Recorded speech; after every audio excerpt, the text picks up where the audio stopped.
सतगुरु मुर्शिद कामिल साईं मस्ताना जी महाराज के गुणगान पूरे महीने चलते हैं और चलते रहेंगे कि हे साईं, हे परवरदिगार, हे मौला, हे रहबर, तू दोनों जहां का मालिक। तूने सिखाया हिंदू मुस्लिम सिख ईसाई एक जगह बिठाया, ऐसा भाईचारा बनाया कि जिसकी तुलना संसार में दुनिया में किधर भी नहीं मिलती। आपस में बेगर्ज निस्वार्थ भावना से प्यार करो। मालिक का प्यार खुशियों का रास्ता है, पर इस पे चलना तलवार की धार पे चलना है। ऐसे तो नहीं धर्मों में लिखा हुआ, जो तो प्रेम खिलन का चाओ, सिर तरतली गली मोरियाओ, कि अगर मालिक प्यार मोहब्बत पे चलना है, उसके रास्ते पे चलना है, तो पहले अपनी खुदी को मिटा डालो, अपने अहंकार को मिटा डालो। यानी सिर काटने का मतलब खुदी को मिटाना, कि जो तू कहे वही सच, तू बोले वही सच, जैसे तू चलाए वही सच। मालिक से बेइंतहा प्यार मोहब्बत उसका होता है जो अपने आप को मुर्दे के समान उस परम पिता परमात्मा को सौंप देता है। मुर्दा जिस्म, उसकी जो पकड़ो, इधर फेंकी तो इधर चली गई, इधर इधर, गर्दन इधर पकड़ के रखी तो इधर है, इधर कर दी तो इधर। जैसे वो दूसरों के बस में होता है, वैसे ही मुरीद अपने मुर्शिद कामिल दाता रहबर के वचनों को माने, उसके अनुसार चले, तो जिंदगी बहारों से भी बड़े मजा देती है। यहां भी नजारे और आगे भी नजारे बने रहते हैं। और इसके लिए सुमरन का पक्का बनना होगा। चाहे 15 मिनट सुबह शाम आप शुरू कर लीजिए, लेकिन सुमरन तो करना ही होगा। ये काल की नगरी है, काल का बड़ा जोर है, पर अगर सुमरन करो, काल के जोर का महाबलशाली तोड़ है। ऐसा तोड़ जो काल की बोलती बंद कर देता है। काल कुछ नहीं बिगाड़ पाता जो नाम का सुमरते हैं, जो बचनों के पक्के रहते हैं। तो भाई, नाम का सुमरन तो अवश्य करना हो, बड़ा ही जरूरी है। नाम के सुमरन के बिना काम वासना, क्रोध, लोभ, मोह, अहंकार, माया कोई भी काबू नहीं आते। कोई भरोसा नहीं कब कौन सा जी पे दांव चला दे इन सातों में से, और इंसान चारों खाने चित हो जाए। इसलिए सुमरन करते रहो, सत्संग सुनते रहो। सत्संग टीवी के माध्यम से सुनते हो, कहीं भी बैठे नेट पे विदेशों में सत्संग सुने हैं ना, से तो फल बहुत मिलता है। लेकिन यहां बैठ के जो सत्संग, एक दायरा होता है सत्संग का, और उसमें बैठ के जो फल मिलता है उससे लाखों गुना ज्यादा होता है।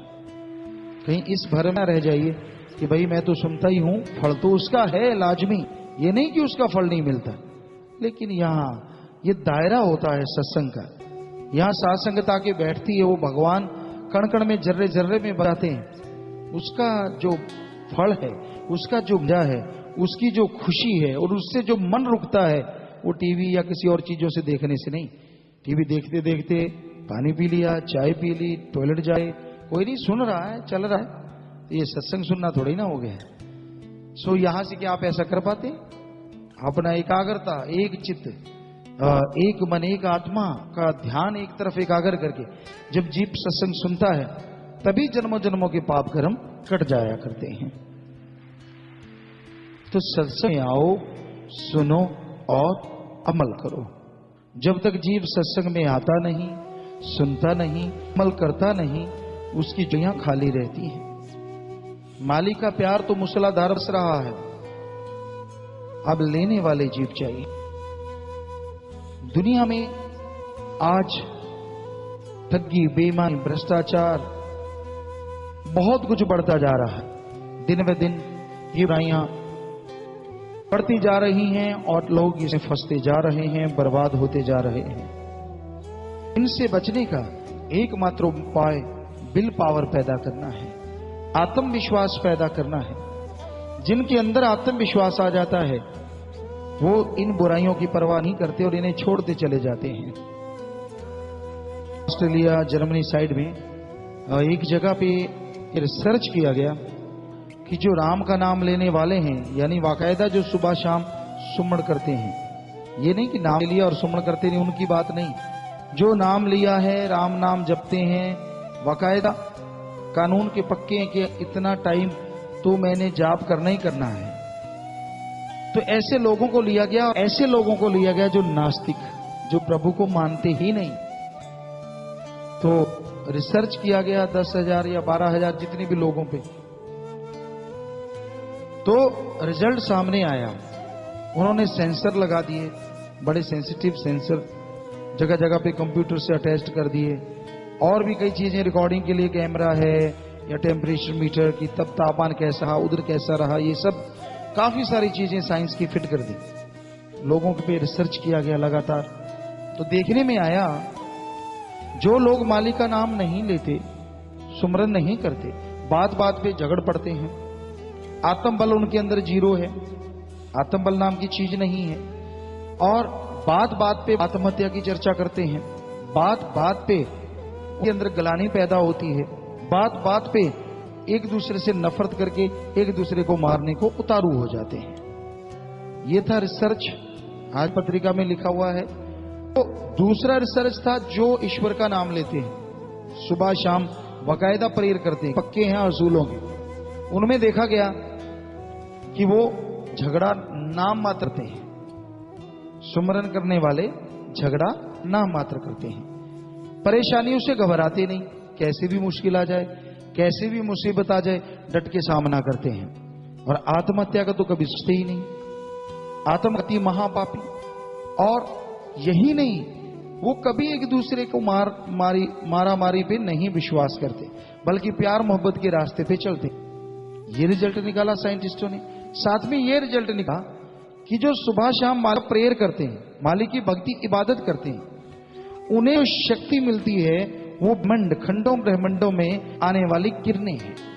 ऐसी गैबी, ऐसी शक्ति, ऐसी सुप्रीम पावर से मिलने वाली किरणें हैं जो निकलती हैं और उनके मस्तिष्क में टकराती हैं, दिमाग में टकराती हैं, और उनके अंदर एक विल पावर पैदा हो जाती है, जिससे वो किसी बड़ी से बड़ी परेशानी से नहीं घबराते, कोई टेंशन उनके अंदर नहीं आती, कोई मुश्किल उनके अंदर नहीं आती।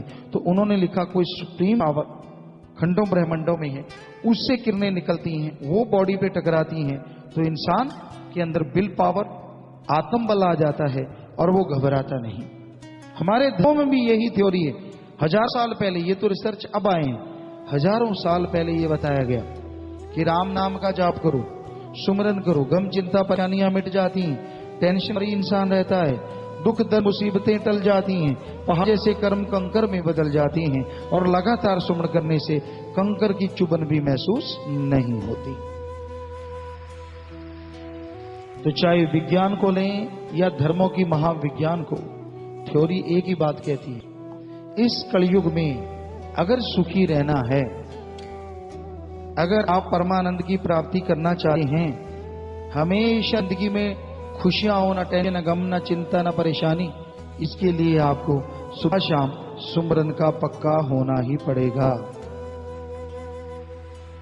अब संत तो या तो समझा सकते हैं, जो कोई उन्हें मारा है, उनकी बात सुनता है, उनको समझा सकते हैं। जैसे साथ संगत बैठी है, ध्यान से सुन रहे हो, तो ज्ञान से इंसान जन्म मरण खत्म कर लेता है, कम चिंता परेशानियां मिटा लेता है। दूसरा, संतों के आशीर्वाद होते हैं, भावना से, शुद्ध भावना से, मालिक सतगुरु पीर फकीर से भावना से आशीर्वाद मांगे और उसे मिले और वो उसे स्वीकार कर ले, उससे तकदीर बदल सकती है। या फिर संतों के वचन अन्यास निकल जाएं, उनसे तकदीर बदलती है। परमपिता जी फरमाया करते कि ऐसा तो हमारे पास नहीं है कि तावीज घोल के पिला दें, ले पी ले भाई तू ठीक हो जा। ऐसा तो कुछ है नहीं कि ले भाई तेरा कोई पुर्जा निकालें, उसको साफ करके फिर फिट कर दें, ऐसा तो कुछ नहीं है। क्योंकि काल की नगरी है, संत भी वैसे ही मलमूत्र की देह धारण करके तो वैसा ही महसूस करते हैं ज्यादातर जैसा इंसान करता है। ये अलग बात है कि वो खुली आंखों से भी मालिक के नूरी स्वरूप से जुड़े रहते हैं। तो संतों के वचन मानोगे तो ही फायदा होगा ना। संत तो वचन करते हैं और उनको मालूम होता है कब कौन सा दौर है और क्या वचन, अन्यास वचन निकलते हैं। सुन के झोली में डाल लो पौवा पच्ची, नहीं तो भाई मत्था पच्ची। सुन लो तो लगता है कि हाँ भाई संतों ने बात कही है, और संत खुद नहीं कहते। आप कहो ये माइक बोल रहा है, माइक बोल रहा है क्या? आप जानते नहीं बोल रहा, हम बोल रहे हैं तो ये बोल रहा है। ऐसे ही फकीर होते हैं, अल्लाह राम सतगुरु अगर कुछ बोलता है तो ही वो बोलते हैं। तो उनके वचन सुनो, विचारो और अमल करो, तो ही बेड़ा पार होता है। और कोई तरीका नहीं इस काल की नगरी में अपने मन को जीतने का, ये तो हावी रहता है हमेशा। असल में इसको जब आत्मा को खुशियां मिलती हैं, मालिक रहमो करम बरसाता है, दया में रहमत करता है, तो मन को नहीं भाता, काल को नहीं भाता कि काल की नगरी से इतनी आत्माएं मालिक से जुड़ जाएं, और कोई ऐसी आत्माएं जो मालिक के प्यार मोहब्बत में दीवानी हो जाएं और माला माल हो खुशियों से।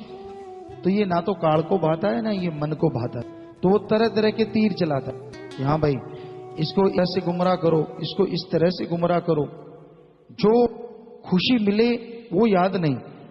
हजारों परोपकार हो गए, आज जो बुरा बोलते हैं, गलत कहते, कई लोग ऐसे भी देखे गए, हजारों अल्लाह के, वाहिगुरु के, राम के परोपकार हुए, उन्होंने गाए अपने मुंह से कि भाई मेरे पे परोपकार हुआ, पल पल पे होता है, ये है वो है फला है। और जैसे माया रानी ने डंक चलाया, मन हावी हो गया, धरे धरा रह गए रहमो करम, सारे भूल गया। हजारों के हजारों परोपकारों को मन जालिम जब अपनी आई पे आता है तो पल में छुट्टी कर देता है। कितनी भी खुशियां मिल रही हो, कितनी भी रहमो करम बरस रही हो, उसको लगता ही नहीं कि बरस रही है। तो सोचो, लड़ो अपने मन जालिम से, कभी किसी को बुरा ना कहो, कभी किसी की निंदा ना करो, कभी किसी के बद्दुआ ना कहो, सबके लिए मालिक से दुआ करो। खुद के लिए भी दुआ करो कि मालिक को सद्बुद्धि आए, नेक अकल आए। चलो यही असूल बना लो, 5 मिनट सुमन करो कि मालिक मुझे बुद्धि देना, सुबह 5 मिनट, शाम को लगातार ऐसा करते रहो। जब भी मन भटके फिर ना लगाओ, पानी पियो कि मुझे मालिका सद्बुद्धि बख्श। ऐसा करने से यकीनन इंसान को सुख मिलता है। आप यकीन नहीं करेंगे, इस राम नाम से दृढ़ विश्वास से इंसान क्या नहीं कर लेता। एक बच्चे की आपको बात सुनाते हैं, काफी भारी था और वजन काफी ज्यादा था। उसने एक ही लट पकड़ ली, सुबह दोपहर शाम 2-4 बार दिन में थोड़ा बहुत सुमरण अपने सतगुर पे, अपने मालिक पे दृढ़ विश्वास, गुरु मुर्शिद पे। बस मैं पतला होना, गुरु जी मैंने पतला होना, हे मालिक मेरे पे रहमत कर। पतला होना, खाना रोज खाना उसी तरह का, कोई फर्क नहीं, लेकिन वजन घटता गया घटता गया। जितना उसने चाहा उतना हो गया। कुछ ही दिनों कि अब नहीं होना चाहिए वो बंद हो गया। तो दृढ़ विश्वास में इतनी शक्ति है। और आदमी अगर ये मांगने लगे जाए सद्बुद्धि बख्श, सद्बुद्धि बख्श, सद्बुद्धि बख्श, दिन में 3-4 बार चलो, 5-4 मिनट सुमन कर ले, हो ही नहीं सकी सद्बुद्धि ना आए। अब अगर आप कहीं मैं फुर्राटे मारता रहूं, मालिक सद्बुद्धि बख्श, मैं तो जी फरकच्चे हूं बचनों के, तू सद्बुद्धि बख्श, तो मालिक के पास तो आपको पता चाहिए ऐसा कोई टूल तो है नहीं कि सारे पुर्जे खोल के बाहर निकाल ले, वो डिलीट कर दे पिछले वाले को और बाद में फिट कर दे के ले भाई चल सही हो गए। ऐसा तो कर सकता है वो, लेकिन करता नहीं, क्योंकि उसके खुद के वचन है कि काल की नगरी में रहते हुए उसके अनुसार जैसे जिंदगी जी जा सकती है, उसी के अनुसार अपने आप का शुद्धिकरण किया जा सकता है। तो भाई आप अपने मन के हाथों मजबूर ना हो, कभी किसी से ईर्ष्या ना करो, कभी किसी का बुरा ना सोचो। अरे भला मांगो। हमारे तो जन्मदाता ने हमें भला करना सिखाया, जिन्होंने जन्म दिया बापू जी माता जी, उन्होंने सिखाया जन्म से ही। सतगुरु गॉड गिफ्टेड, उन्होंने हमें अकल दी कि जन्म से ये होता था कि भाई कोई रो रहा है उसको चुप कराना है, यार ये तड़फ रहा है उसको चुप कराना है। खुद को ना मिले कोई बात नहीं, पर उसको मिल जाए, और खुद को फिर इतना मिलता कि कभी सोचा भी नहीं होता। तो कहने का मतलब सबका भला मांग, मन नहीं करने देता, मन बड़ी जालिम ताकत है। आप बात सुनेंगे लगेगा मुझे कहा है। सत्संगी क्या हुआ अगर आपको यही ना लगे कि मुझे कहा है। ये तो है नहीं कि हम एक आदमी को कहते हैं, सत्संग में यहां हजारों लोग बैठे हैं, पता नहीं किस किस की ऐसी भावना होगी, कम से कम सैकड़ों की होगी, तो ये वचन होते हैं। इसी 1 या 2 या 10-20 के लिए ये वचन ही हुआ करते, पर मन जालिम में पकड़ लेता है, ये तो मुझे नहीं, तेरे जैसे पता नहीं कितने होते हैं, तुझे क्या मालूम, तुझे तो खुद का नहीं बताओ। सो हमारा कहने का मतलब, वो कहते हैं 100 फीट रस्सा और बिल्कुल किनारे पे गांठ, यानी 100 बातों की एक बात। सुबह शाम सुमन के पक्के बनो, दैट्स ऑल। तभी खुशियां मिलेंगी, तभी काम वासना क्रोध लोभ अहंकार मन माया काल रूपी ताकत रुक पाएगी। जितने मर्जी जादू चला लो, जितना मर्जी सेवा कर लो, तू तो बेकार है, किसी का नहीं, तू तो बुरा है। ये हजारों लोगों की चिट्ठियां तक आती हैं हमारे पास, वो ऐसा महसूस करते। और ये हकीकत है, मन इधर भी नहीं छोड़ता और मन इधर भी नहीं छोड़ता। सीधी सी बात, संतों की बात को सहज नहीं लेता कि चुपचाप मान ले। तू चूंचना कर रहा है कि हाँ भाई मैं सिमरण करूंगा, जो समय गुजर गया सो गुजर गया, रहती ले खेला ले, जो समय बचा है उसमें जाप कर ले, तभी तमाम खुशियां मिलती हैं। तो साईं मस्ताना जी महाराज सच्चे दाता रहबर ने ऐसा गुरु मंत्र लाके दिया है, ऐसा नाम लाके दिया है, ना धन लगे न तन लगे, ना और कोई अलग तरीके से घर बार छोड़ना पड़े, ना कपड़ा लत्ता बदलना पड़े, ना पहाड़ों उजाड़ों में जाना पड़े, घर परिवार में रहते हुए, काम धंधा करते हुए, अपने धर्म मजहब में रहते हुए, अरे लेट के बैठ के काम धंधा करते, जीभा से जपो, मन लगे लगे, वो किया गया सुमरन दरगाह में मंजूर होगा और बदले में खुशियों से माला माल हो जाए।